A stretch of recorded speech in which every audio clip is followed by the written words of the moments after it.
news on some of your favorite directors, news on some of your favorite films, some really weird foreign films, Deidre the Horror Hottie, and director Jim Towns. This is the Scream Kingdom. Welcome back.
Hail to the king, baby.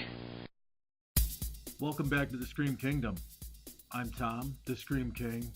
I'm horror's answer to Fabio, only without the flowing locks, the great body, and the sex appeal. Indie horror movie news. Director Brian Williams is sitting in the director's chair again instead of just being behind the camera with his frequent collaborator Scott Shermer. And up next for him is his sci-fi homage to his favorite 80s sex comedies, Space Babes from Outer Space. Yeah, you heard that right. Space Babes from Outer Space. Now, they're doing an Indiegogo to fund this thing, and they're on like their second or third stretch goal.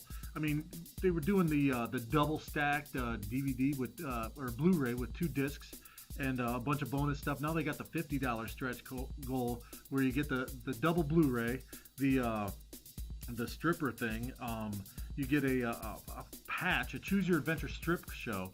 You get an embroidered patch, a beer koozie, and you get Time to Kill on Blu-ray for the first time, which is a hell of a deal.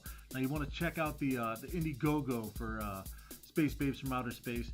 The link's on the screen.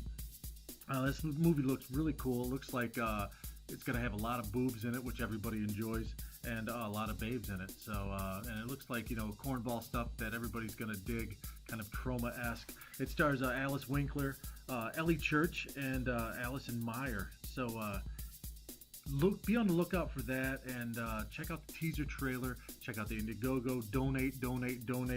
Get it funded like nobody's business. The Soska sisters are appearing at Monsterpalooza this weekend. They got a couple convention appearances coming up, and they recently talked with the Horror Channel over in UK about the Rabid remake, and the new direction in the social commentary they're going to put in that. And also See No Evil 2 is making its television debut in the UK. See No Evil 2 is the sequel to the movie that had Kane from WWE in it that wasn't very good, but the sequel's much better than the first movie. So check it out, one of Danielle Harris's best scenes ever. Also in indie horror news, director Todd Sheets, he of Dreaming Purple Neon, the gory, drugged-up classic that was just released recently, and it just found distribution through Stephen Bureau's Unearthed Films, so I'm definitely going to look forward to getting a disc on that. He's doing Indiegogo right now, Todd Sheets is, for his vampire epic Bone Hill Road, which looks really, really cool. It's an old school practical effects vampire, or werewolf movie rather, that from what I've seen, the screenshots and the teaser stuff looks really, really cool. And they're also, with the Dreaming Purple Neon crew, appearing at Texas Frightmare Weekend this year, which is always a huge, huge show. And that runs from May 5th to May 7th. So go check out Todd Sheets and the gang at Texas Frightmare Weekend if you're in the area. Now, what I've been watching lately is a lot of foreign films. I like a lot of foreign Euro sleaze exploitation films. I've been watching a lot of Gene Rollin, and I've really been delving into deep in even some of the softcore, hardcore stuff of Jess Franco. And on that tip, I recently got a screener from Arrow Video, who's doing great stuff, by the way, with their new upcoming release of Donnie Darko, Kaltiki the Immortal Monster, things of that nature. Really collectible, really cool um, Blu-ray sets that they come out with. I own a few of them. One of my favorites is Blood and Black Lace, the Mario Bava classic, which is one of my favorite Giallo films. And Fulci's Black Cat is really good with the Arrow Video release. They just do great stuff, and collectors go nuts over them. They recently released a Mexican film called We Are the Flesh. Now, We Are the Flesh was directed by a guy named Emiliano Roca Minter, which I haven't really heard of his work. A lot of people compare it to Jodorowsky's work. Now, We Are the Flesh is kind of a story of a brother and sister that were homeless, and they shack up in this, or squat rather, in this, they think, abandoned building, but they find a strange hermit who exchanges things for food and puts them to work building this weird cave thing in there. And there's a lot of weird sexuality in it, a lot of incestuous stuff, some weird gore, and a whole lot of subtext that just didn't work for me. This movie is an art house movie that puts it right in front. This is art. You should love it. And it really, for lack of a better phrase, insists on itself. And it just doesn't have the exploitation flavor that a lot of the European stuff has, and a lot of the stuff it achieves to that it aspires to be, like maybe the Coffin Joe films, things like that. Certainly Franco, certainly Gene Rollin. It just doesn't work because it's art for the sake of art almost. But if you are interested in seeing a really truly bizarre film, check out We Are the Flesh. Yeah, it's like I said, it's strange. Before we delve into, yes, Deidre The Horror Hottie is back, and she's got some opinions about stuff that might not be real popular, but that you might agree with, especially when it concerns the movie Get Out, and a certain girl that's like Lex Luthor to Dr. Phil's Superman, the Cash Me Outside girl. She has some opinions on that and the culture that makes people like that stars. And then I have a really cool in-depth interview with director Jim Towns. He of House of Bad and Survival Knife, where he wrote that movie, the upcoming State of Desolation, and all kinds of other good stuff like Stiff and things like that. I got a really cool in-depth interview with him. He's a Midwest native out on the West Coast, and just killing it every time he does things. And I want to take a quick second to tell you to visit our sponsors. Our two sponsors so far this year are Rups Comics, which is right here in town, a few blocks from my house. I know Chris, the owner, and great comic shop, been around forever, huge comic shop. He has everything. If he doesn't have it, he can get it for you. Constantly buying collections, so he always has stock, new, old, and in between. And go to rupsworld.com to check his stuff out. And also Far Beyond Driven Tattoo in Bloomsburg, Pennsylvania. You'll see the address on the screen right now. And they also, Joseph Thompson, the guy that runs the place and is the main artist, he does a lot of original horror artwork on apparel, like t-shirts, dresses, shoes, you name it. And there's also a link for that. Definitely go and check his stuff out. It's badass, and it's all original artwork. It's not the same rehash stuff that you're gonna buy at a booth at a convention. This is original stuff that he puts on, apparel for you. Even tattoos designs. There's one of the Bride of Frankenstein that's just awesome. So check out our two sponsors, Rups Comics, rupsworld.com, and Far Beyond Driven Tattoo. And without further ado, here is the balance of the Scream Kingdom. Thanks.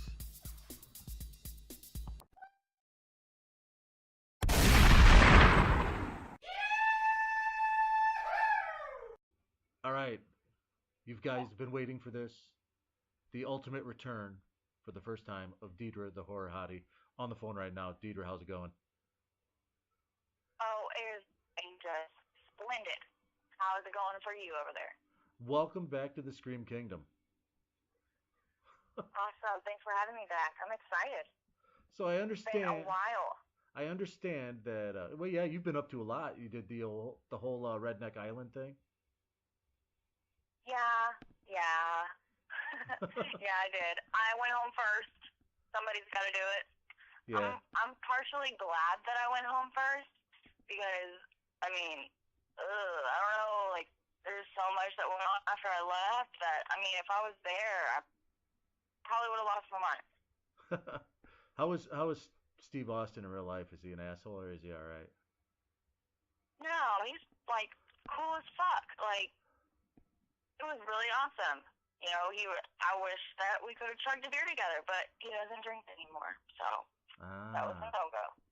Nice. Well, I drink enough for the both of us. Anyway, a movie that everybody's losing their shit about, you're very opinionated about. Get Out.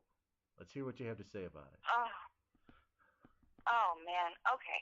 Well, first of all, okay, so right now in America, we're having a huge problem. I feel like racial tension is at its highest that it's been since the civil rights movement, you know? And we've got, you know, all this Black Lives Matter, All Lives Matter, you know, hate crimes, you know, so to speak, going on. And then Hollywood has the balls and the audacity to release a movie where you're, you know, basically saying that, you know, oh, well, it's back in the slave days, like, yes, massa, you know, Uncle Tom shit. And you're going to release a movie like that, and it's going to make it worse. All it's going to do is put all these predisposed notions and brainwash people into thinking that, you know, the white man is against us or the black man is against us. You know, I'm not going to speak from either side more biased than the other, but I'm just going to say it's ridiculous to release a movie like that whenever that is a real problem going on right now between, you know, races in America. Like, what do they think that that's going to do? It's going to amp people up to, you know, maybe possibly do something ridiculous or violent, you know, towards one another. And it's pretty irresponsible of, you know, the industry itself to release something like that and allow it to happen. One other movie that you saw that everybody, you know, geek culture, so to speak, Doctor Strange. Doctor Strange, you didn't like it. Oh my! Like, I liked it. Like, I liked all the cool, you know, the special effects and everything, and I loved old Cucumber as Doctor Strange, and I call him Cucumber. I know he's Cumberbatch, but so I liked it, but I felt like it was very, very redundant. Like, they kept having to repeat the same dialogue over again to, like, oh, do you remember when we had this conversation earlier? Well, we're going to have it again to remind you and keep your memory fresh because we're going to have a conversation involving it later on. And it's like, I remember, like, the movie was, like, 2 times as long as what it should have been. I was like, oh, let me guess. They go to the nether portal. Everybody's talking about Logan. I kind of want to see that, although I'm not into the comic book movies too much. Yeah. I kind of want to see it too, but I feel like it's like, you know, they've been saying that it's going to be the last Wolverine movie for like 10 years now, and I feel like it's not going to be the last Wolverine movie. I like how they brought in the little girl, you know, like, oh, let's see this little chick kick some ass, but I'm so tired of Wolverine movies. Like, he's not the only X-Man out there. Like, they keep forgetting. I think they should have made Courtney Lust an X-Man. Or an X-Woman. They should make what? They should what? Courtney Lust from Conjoined. You. Oh, God. Please, no. Please, no. I heard that got distribution. They got a distribution deal for Conjoined. It might be in stores everywhere soon. Yeah. By the way, if you're listening and you haven't Yay. seen Conjoined, you got to see it. It's a fun movie, and Deidre is exceptional in it. Yeah, the movie's pretty hilarious. It's like so bad that it's good. I just like hate the fact that, you know, there's a script and then I knew stuff on the script and I get there and like, we're not using the script. I was like, all right, well, they're like feeding me lines as I'm standing there and I'm like, this is so awkward. Like, this is the most awkward thing I've ever experienced in my life. But it's really good. Everybody did so well, you know. So it was fun to do. It was a fun day. You've done reality TV, so. And apparently that Cash Me Outside girl is doing reality TV now, I heard. So that's a sign of the coming apocalypse. Oh, God. bless her heart. If I ever come across that girl or her mother, bless their heart. I swear to goodness. It'll be like, okay, people are talking about, the stupidity level rising in America at an alarming rate, and it's like, you give people like this a reality show. Yeah, I think it started with the Kardashians. It's like, what does Kim Kardashian put on her passport as occupation? Celebrity cum dumpster, Oh, yeah. Everybody loves a good comeback, like Seabiscuit or the Mighty Ducks and, Kim Kardashian. Get the cum on her back. So anyway. So it's like, it's like you give, I'm a big fan of trash TV, obviously, because I was on it. So, but there comes a level where it's like, really, you're going to give this person a fucking reality show? It's kind of like Honey Boo Boo's mom. Like, yeah, no, that is cares. True horror. That is true horror. I mean, that is something that you look at and you see that woman and you say she probably shouldn't breed. You know that she's down to a size 4. She went from a size 24 to a size 4. So I was like, damn. Like, yeah, but you can't wow. you can't take the trash out of her. Oh, hell no. You can slap some fucking teeth, like some teeth clippers in there, and, I mean, she might look good until she opens her mouth. That is true horror right that there. little cash me out... Oh, yeah, it is. That shit's fucking scary. You know what's scary is that people actually look at her like a role model. That's scary. That is terrifying. But to that cash me outside girl, if you don't like what I have to say about it, how about you cash me outside? How about that? The challenge has been thrown down. There's a line in the sand. So anyway, I'm gonna give you this. I'm gonna give you an assignment for next time. For next time we talk, you have an assignment. You have to watch The Greasy Strangler. It sounds like Prom Night. Yeah, it's totally not Prom Night, but we could have a 3-hour conversation about that movie. Trust me. So try to find it somewhere and watch it. It'll fuck your mind up, and I can't wait to talk to you about it. I'm so excited. I'm gonna make John sit down with me and watch it. Like, you have to. If I have to do it, you have to do it. Good times. So, anyways, until next time, you have that assignment. Watch some horror movies, and we'll check back with Deidre The Horror Hottie in about 2 weeks, right? Yes? I'm going to do what in 2 weeks? I said watch some horror movies, try to watch The Greasy Strangler, and then in 2 weeks when we do the next episode, we'll have a shitload to talk about, especially if you watch The Greasy Strangler. Oh, yes. I thought you said I had a horror hottie thing to do in 2 weeks. I was like, oh, shit, I do what? Yeah, I didn't tell you about that? No, I'm completely bullshitting. But yeah, we should do that sometime, So somebody send us a bunch of money so we can do an appearance at a convention or something. Right? Somebody do something. So what are you excited? What are you excited to see? Is there anything like indie wise or big studio wise that you're excited to see? I mean, I just recently watched one that I was excited to see, and I hadn't gotten to see it yet. But I haven't really seen any real previews for stuff because I've been on a binge of watching old stuff, catching up. On this app called Voodoo, but I was excited to see Live by Night by Ben Affleck. It's like a prohibition mob type movie or whatever. It was really good. So I finally got to see that one. That one was the one I was excited about. But I haven't really heard of any cool stuff coming out. The only everybody's losing their shit over the It trailer. So, and it does look cool. And no, I'm not looking forward to that. Not at all. Really? I'm not a fan. Really? Oh, you're not a fan of clowns. I'm not a fan of clowns, and honestly, the first It was such a horrible movie to begin with. Yeah, and that's the thing. Oh my god. That's kind of why I'm excited for the first one. And there's so many people that said, "Oh, I can't believe they're remaking it." Well, the first one is terrible, except for Tim Curry. He's the only good thing in the first one. Yeah, exactly. They had a great cast, but they had a really terrible script, and they tried to cram 1,200 pages of a book into 3 hours of TV. It just didn't work.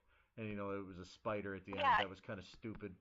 So I mean, I'm excited to see what they do with the next one. I mean, if it's a really violent, fucked up movie, and they're supposed to break it into 2 feature movies, so I'm kind of Oh, optimistic. well, But I mean, maybe I'll like take the Xanax and end up having to watch it anyway. the clown will haunt your Is the kid sleep. that plays the Joker, isn't he gonna be Pennywise? It's Alexander Skarsgård guy. What the hell show is he on? That Gotham show or something where it's like he's like the Joker, or I don't know what the name of the show is, but you know what I mean? Like he's in the insane asylum and people are saying, oh, he's the Joker. I'm like, that doesn't make sense though. Maybe I'm out of touch. I'm not real familiar with him, but yeah, I think so. But anyway, until next time. Yeah. It was great talking to you. And Awesome. like I said, watch the movies, and we'll talk about The Greasy Strangler next. Trust me, that movie is going to scar you for life. Oh, yes. I'm excited for it. All right. Thanks, Tom. Yep.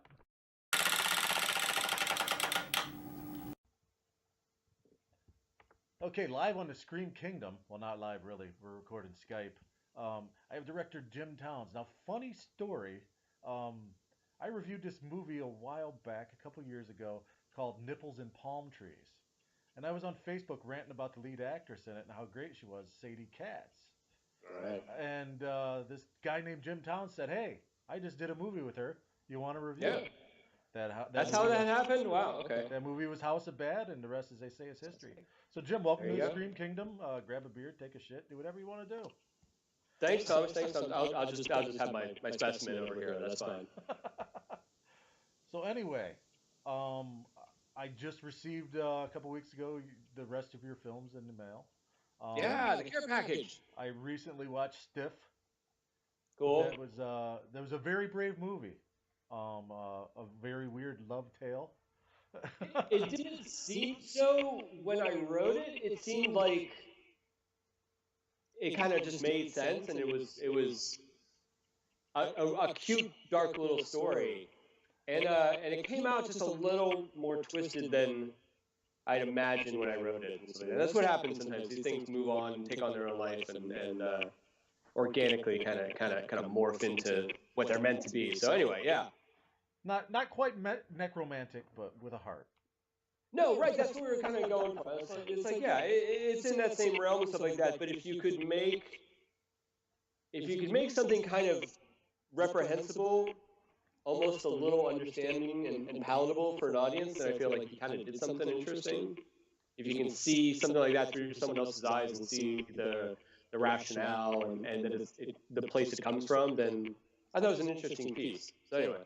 I kind of I watched the special features on the genesis of the story. Great story on the genesis of the idea and the hot necrophiliac.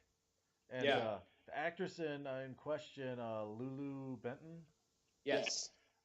She was perfect for the role.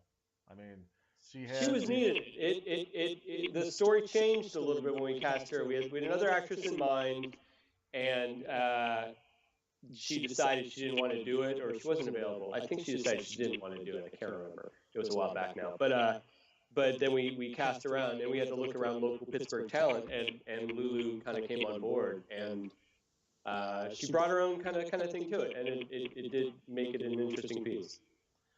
The main thing I thought is I like the way you went you didn't go the hot actress route. You went kind of the nerdy hot actress route.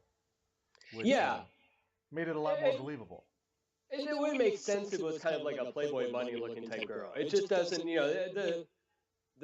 you cast around, and a lot of the responses you get are these kind of like pin-up type chicks that they're into horror, they want to do some stuff like that, and they're great, but not for every role. Sometimes you do want someone that physically brings a little bit of quirkiness to it, to the character that replicates the mental quirkiness. So yeah, these things work out. I really enjoyed it, and I could tell it was one of your early films, and one of your Pittsburgh films. I would assume from all the scenery. Yeah, all Pittsburgh.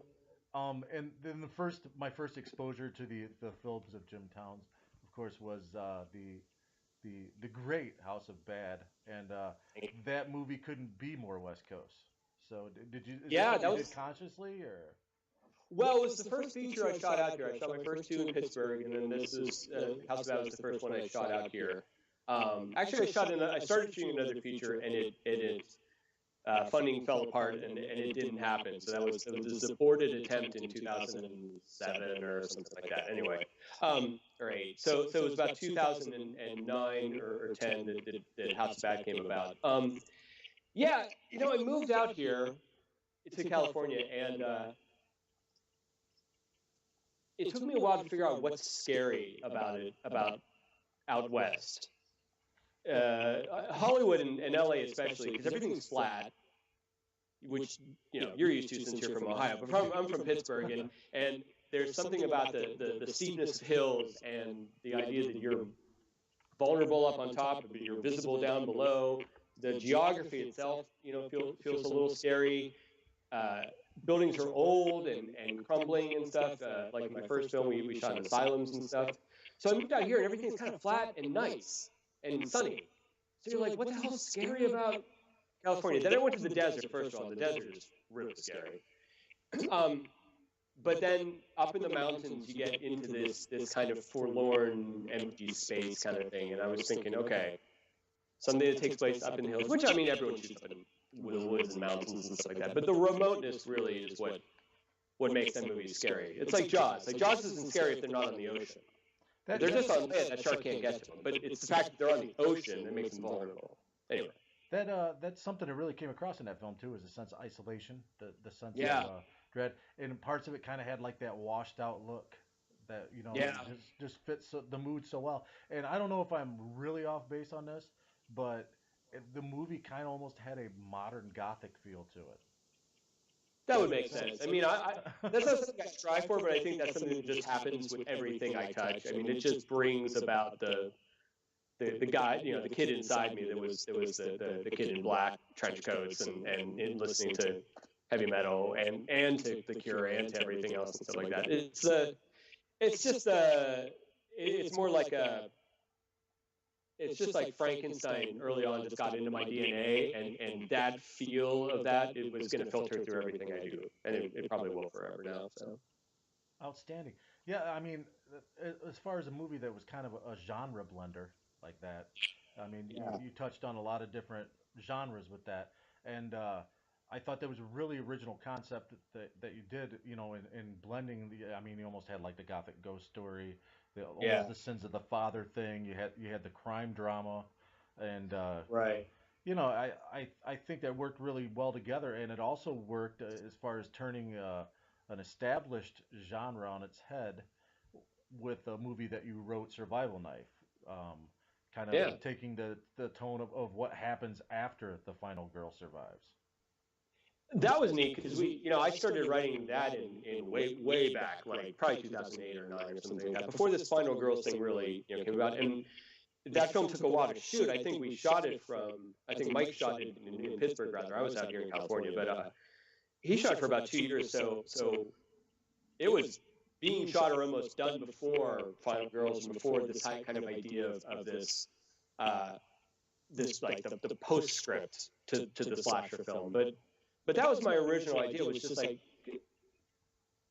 I just feel like if you're going to do something, I mean, it's going to take you 2 years to do a film. So if you're going to do something original and find a unique take on it, because if you're going to spend 2 years just mimicking what's come before, then is it really where, are you able to put enough of your stamp on something like that? So my thing is, come at it from a fresh perspective, or just a slightly different angle. Do it, and then give it a weird tweak. And see what happens. Is that the kind of director you are, or a filmmaker you are, in that you want to make sure everything's right before people see it, or are you that come from the school, but man, I can't wait to get this done. I'm getting really impatient. I want people to see it. Both, yeah. And that's the conflict. That's the problem. My latest film, State of Desolation, we shot 2 years ago, and we've been in post for a long time. And we've been going through notes, and we're just about with a locked edit, but it takes a heck of a long time, and you're dying for people to see this thing that you worked so hard on. I'm dying to see it. So, but good. See, hopefully other people are too. Yeah. Yeah, I mean, it's just got to be right, though. You got to be that as a filmmaker, you got to be that person that will not accept it. Well, whatever. It's fine. I mean, there's plenty of those filmmakers out there, and we've both seen their films, and sometimes they're fun, sometimes they're entertaining and stuff like that. But again, if you're going to take the time, and hopefully someone else's money, to make this thing happen, then you owe it to yourself and to them and to the people that are going to see it to do everything you can to make it as tight as possible, man. Now, as far as the Pittsburgh connection, growing up, what was the point? I mean, obviously you got the Romero thing from Pittsburgh. Yeah. And growing up as a young man, what was the point where the switch turned and you said, "Hey, I can do this"? Oh man. Was there a particular film you watched, or was there a moment that you can pinpoint? Some of the first, we're about the same age, I think, you and me, man. Yeah, I'm 46. And you remember, yeah, you're a little older than me, but not much. But you remember the era before home video, before VHS, where if there was a film you really wanted to see that was out, older or out of date and stuff like that, you had to pay attention. You had to wait until that thing came on TV. You had to, and I remember I was like 10, and it was a Saturday night. It was around Halloween, and one of the channels showed Bela Lugosi's Dracula at midnight, and my mom let me stay up. My mom let me stay up to watch it. I had my in my jammies and everything. I'm 10 years old, so I was dying to see, because I'd read these books about. My mom had bought me these books at like flea markets about Dracula and Frankenstein and Wolfman, and I was dying to see them, but they were not available because there was no VHS yet. It was like 81 or something like that. So I was maybe 8 or something actually, and she let me stay up, and I made it through the beginning third with Dracula's Castle with the spookiness, and then fell asleep. But then when VHS came out, it was cool. My mom and my brother let me rent, the Wolfman and Frankenstein and Dr. Jekyll and Mr. Hyde and all that sort of stuff. And that was it. I mean, whether or not I was going to go into film or into illustration or interpretive dance or whatever, there's nothing there for a minute. It was all going to be infused with that. It didn't matter. So my art and my film it all comes from that same wellspring. Yeah, similar story. I mean, I remember my grandma actually working at a newsstand, soda stand here in town, and my mom, when I was younger, would buy me Famous Monsters magazines if I begged her. And I remember getting the one with Ari Lehman's crusty ass on the front of it in Friday the 13th. Yeah. And I was dying, and I checked the little tiny HBO guide, the thing with the 4 pages, religiously every month. Finally, Friday the 13th came on. I closed my eyes through most of it. Yeah. I didn't get into slasher stuff till high school. I mean, it really took a bit until like the Night on Elm Street movies were coming out and stuff. And even then, that was never my number one forte. Texas Chainsaw, the original, yes, and Halloween, yes, but into Dream Warriors and Freddy vs. Jason and stuff like that. It's fun stuff, and I have them and I watch them now and stuff like that. But the basic formula came from a time a little bit before that. Well, like you said, being younger in the pre-VHS days, it was like I distinctly remember Superhost on WUAB 43 out of Cleveland. Every Saturday afternoon watching old Hammer movies, old Amicus movies, AIP, Godzilla. Yeah. Godzilla. Like you'd wait those magical times. You'd be like, oh my gosh. Or on Sundays, the Pittsburgh station would show Abbott and Costello meet Frankenstein. Mm-hmm. And so in one movie, you got everything. You got everything you could even want. You get an Invisible Man cameo, everything. And that's sort of what turned me on. Okay, State of Desolation. What can you tell us about it? It's kind of a father-daughter story that takes place at the end of the world. Mm-hmm. It's kind of a road picture. It's kind of like The Road, the film The Road with Viggo Mortensen, and maybe a little more fun, with some more creature fun involved in it. We shot it with Jamie Bernadette, stars in it. Jamie Bernadette, who's been in Axeman of Cutter's Creek and Sixth Friend, and it's in the upcoming I Spit on Your Grave remake. Yeah. You know about this? Yes. The original director came back and he's directing a sequel. Yes. So it's a sequel to the original films with the original actress, and Jamie plays her daughter in it. So that's upcoming.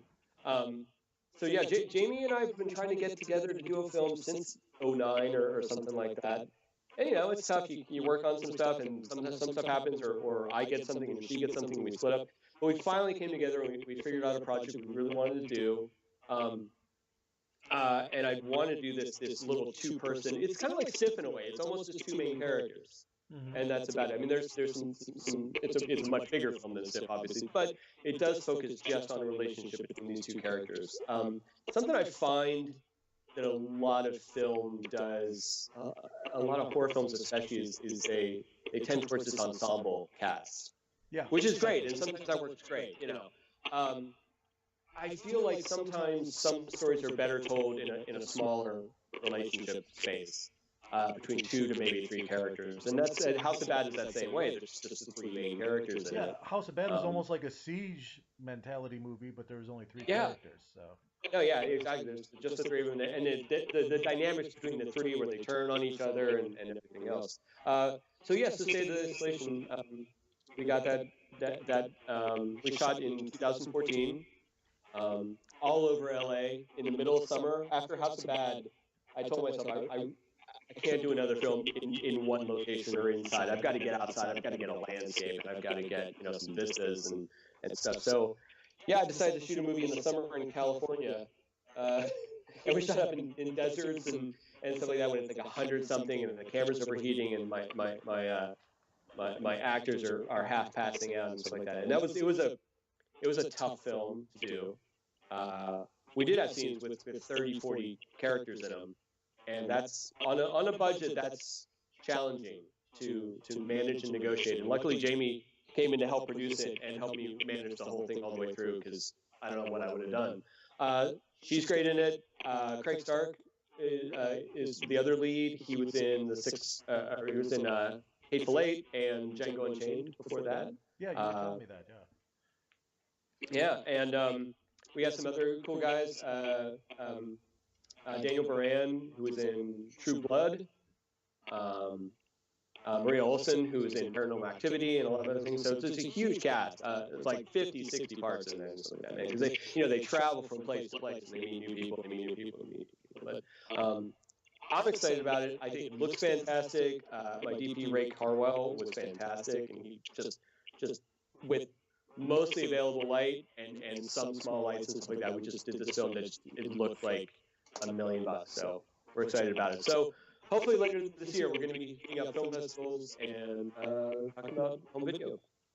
How involved are you in casting when you make these films? Because it seems like you always end up with a fantastic cast to work with. Thank you. Part of it is planning, part of it is luck, and part of it is just chance. And what I found, which is funny, is that I'll work with actors in a small part in something. Like I had a lot of the smaller characters in State of Desolation. And since then, I've done a lot of short films for some anthologies. I did one for Grindsploitation. I did one for... I love that. Arbor Day, yes. Arbor Day, yeah. And those were all like minor characters. They were guys who played zombies and girls who played villagers in the film stuff. And you meet people, and as a director with an actor, quite often it's a great pairing and everything goes well and so that. But every once in a while you meet someone that like there's just something there, and you're like, wait, hang on, I could work with this person. I could do something interesting with this person. And that speaks to you, and that actually sometimes for me at least. I'd like to write with an actor in mind, because then, again, it's like they say, like, you understand their cadence and the way they move and everything, so you can sort of tailor the character to that actor. It helps you visualize a little more when you're writing it. Yeah. Oh, absolutely, it is, you're writing it. And that's what happens, that's with me a lot. I'm lucky enough to have a great bevy of actors with Sadie Katz and Jamie and a lot of other actors and stuff like that. And my lucky charm, Jim Falkenstein, who plays the dad in House of Bad. He was actually a prop master here in LA. He does a lot of shows and stuff. He's he works all the time. and he's not even really a professional actor, but there's something about him that it kills me. He cracks me the hell up, and he's the nicest guy ever. So anytime I need someone to be super despicable, like an abusive dad or a hick sheriff, or in State of Desolation, he's got a small part as a really scary televangelist.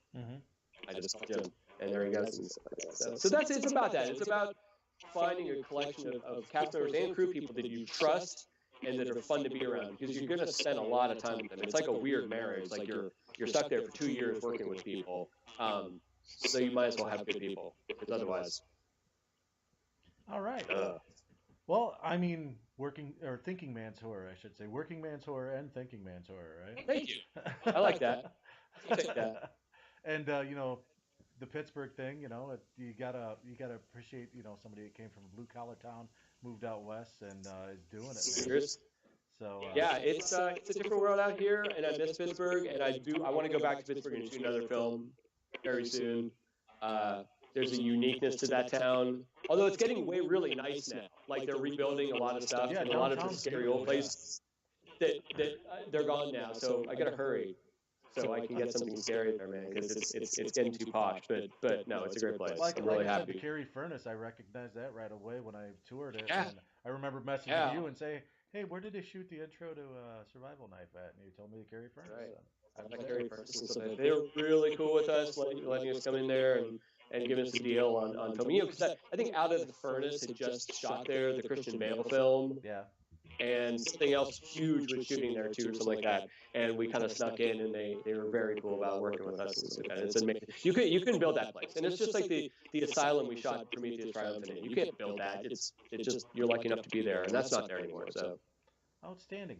Well, I appreciate you taking the time, and I can't wait to see State of Desolation. And thanks, man. Definitely keep me posted on that. And you know, thanks for. I still have to watch Prometheus, and you do watch it. We'll do another talk about it. There's lots to talk about. Outstanding. We'll have to get together again, and thanks for coming on the Scream Kingdom. Thanks, Tom. Appreciate it.